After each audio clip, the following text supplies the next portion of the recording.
Hi guys, today I thought I would do a quick video. This is a one-page mini that I made about 6 years ago. It's a video, if you go back, you'll see it on my YouTube channel. And I made just a little modification to it, but I thought this would be a cute little gift to give to my granddaughter when she comes out to visit. I'm going to take a few pictures while she's here, put it in this book, and give it to her on her way out to the airport. Anyway, so quickly just going to kind of run through it, and then I will show you how to make it. And just for FYI, the paper pack that I'm using, this is a Doodlebug pack that you buy. It's like a special edition pack where it comes with the doodle pops and the papers and all the embellishments. So that's what I use to embellish the book. But you can use any paper pack or anything you got on hand. Anyway, so let's just run through the actual album itself, and then I will show you how to put it together. Okay, so let's run through the book real quick. So here's the cover.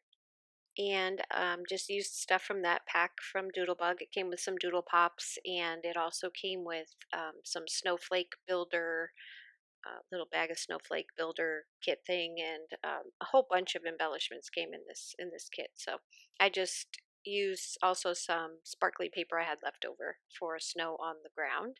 On the first page here, when you flip up the cover, those are not adhered because I'm going to put the pictures in, and then I have a few more embellishments from the kit that I want to put around the photos as I put them in. These two little guys I had like a whole little stack of these in my drawer, and they're just tags. So I, again, with the snowflake builder, and then there's also a snowman builder in this kit, and so I built that little snowman, and the tag has also got a little snowman sticker on it from the kit as well. I thought these were so cute. It's a little spot for her to write down what she was doing in the pictures above. Because I'm not going to write in it. I'm just going to put all the pictures that we take of her in the little photo mats, and then she can go home and write about her trip. So that's page one. Then you open it up, and here's page two. There'll be a photo mat there, more stickers, more snowman builders. You can tell the theme of this book because we plan on doing a lot of snow type activities, sledding and building snowmen, and boy, it'd be really bad if it didn't snow. That'd be kind of sad.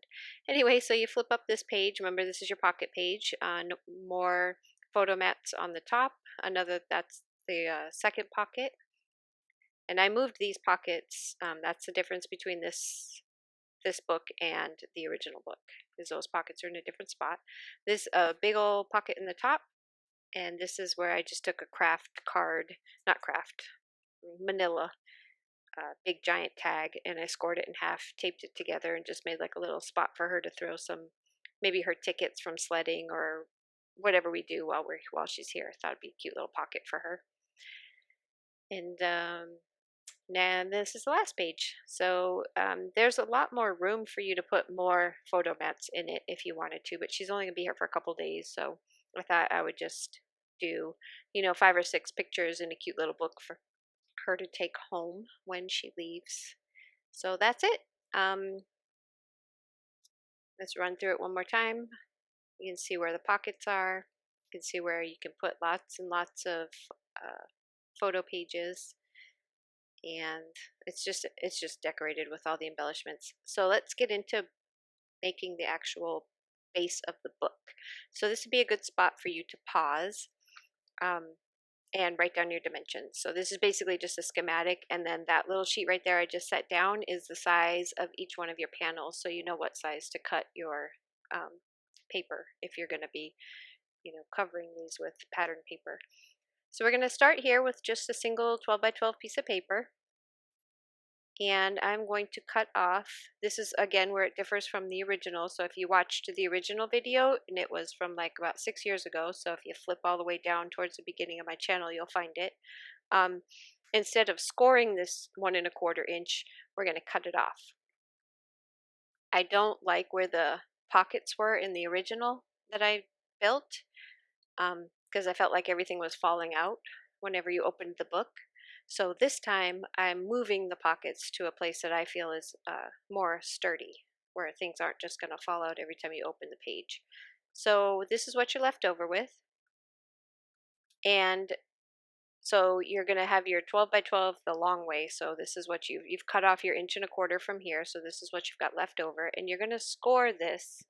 First score line is right in the middle of your page. So it's going to be at 5 3/8 is where you're going to score it at. And then going to go all the way down the page. Nice score line. Then you want to turn your page counterclockwise. So now you have the 12-inch side is the long way. And you're going to score it again evenly, one at 4 and one at 8. So now you know all of your pages are 4 by 5 3/8, which is what I wrote on that little piece of paper, so you know what size to cut your panels, your pattern paper panels. Now this is where you're going to cut. So you're going to cut this first line up to the 5 3/8 score line. So that one would have been your 4-inch score line up to the 5 3/8, and then you're going to turn it and you're going to cut up. This is on the 5 3/8 score line, and you're going to cut up to the 8-inch score line. And that's the only cutting that you're going to be doing with your scissors, so you can just kind of turn your page so that your cut lines are where my cut lines are. And the first thing we're going to do is we're going to fold down our cover. So this is our cover paper. You remember when I showed you the walkthrough on how it was built? This is that first page that you flip up. Now you're going to turn this back. So this is still your first page where you flip it up. And now we're going to go to our second page. So there's your flip up. Now this is your second page that flips up. You're going to close that up and burnish all those score lines really good so everything lines up nice and neat.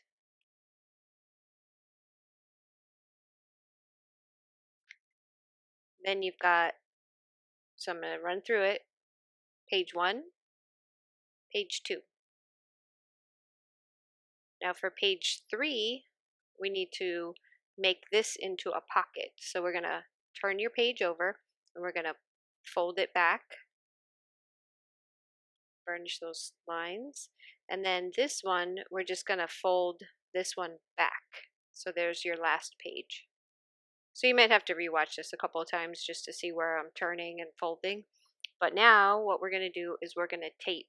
So there's a big pocket. Remember the big pocket where I had the big tag? I'm showing you now. You're going to take it and open it to where it's kind of like that Z right there, and you're going to fold it down. Just flip it down, flip it over, and this is where you're going to put your tape. So you're just adhering page 3 to page 4. So you're just going to throw down some tape on either side. Only on the sides. You don't want any tape across the top, or else you won't have a pocket anymore. Or if you don't want a pocket there, you can just tape it together closed and then have no pocket. It's up to you. So I'm just going to fold that over, burnish it down, and then there's the pocket page. So now I will show you where your pocket is inside. This is one of the little things that came in the kit. So there's page 1, here's page 2, and page 3 and page 4, and your pocket is between 2 and 3. So it's right there. And that is pretty much it. Now you can either leave it like this and walk away, or you can do what I'm going to do next, which is I'm going to add some short little pockets to the 2 pages that fold up. And that is where you saw on the walkthrough, this is where I put the tags. So originally they were on the side right there, and I didn't like it. Every time you open it, the tags would fall out and it would just irritate me, so I figured, well, let's just cut that off and turn it into pockets. So you take your 1 1/4 cut it inch strip and cut it in half, and then I don't have any measurements for this. I basically just eyeballed it. You can take a pencil, put it on there, and take a little pencil and make little tick marks where you want to score it, or you can do what I'm going to do right now, which is just put it on your scoreboard and take your book and just line it up, just to give yourself some little places to score on the sides where you'll put your tape to make the actual pocket. So that's all I'm doing here. And I think it came out to a quarter, 3/8 on one side and a quarter on the other side, I believe, is how it worked out for my book. But you can also make them a little bit shorter. I mean, they don't have to be perfect. So that's where those are going to go. And I chose to put them on those pages because I felt like with it closed, those flaps closed, it was a little bit more protection for whatever you're going to stick in those pockets. So if you're going to put some tags in there or some loose photos or whatever's going to go in there, that top flap kind of folds over that pocket, and so it kind of protects what's in the pocket a little bit. But anyway, so I'm just going to burnish my little score lines here, and then I'm going to throw some tape on, and I'm just going to speed up through the tape process. I'll leave it in just so you can see where I put the tape. These aren't like super awesome pockets. These are just little tuck spaces. So I did not put a, obviously I didn't put a score line on the bottom because this piece wasn't big enough. So I'm just taking some of my score tape and I'm just going to run it right along the bottom. And that's just to keep the stuff that you stick in there from falling out. These aren't pockets that are made for like super thick. I wouldn't put too many thick things in this album anyways, or else you'll never be able to close it. But that's pretty much it. So that's where my first pocket's going to go, and my second pocket is going to go under the second flap. And then you could add more with your pattern paper if you want more pockets, like on that page 4 and page 5 on the back. You could have, a nice long pocket that went all the way across that one as well if you needed more tuck spots. But so I'm just going to kind of quickly run over it again. So here's your cover in your first pocket. Here's page 2 and 3. Flip up and your other pocket, and then you've got your big pocket in the back.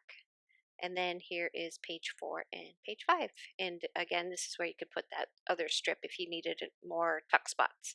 Anyway, thanks you guys so much for stopping by. I really do appreciate it. Hopefully you enjoyed this little redo of an original. And I will talk to you again real soon. And hopefully it will be with some Valentine's Day projects. Have a fabulous weekend. I'll see you later. Bye-bye.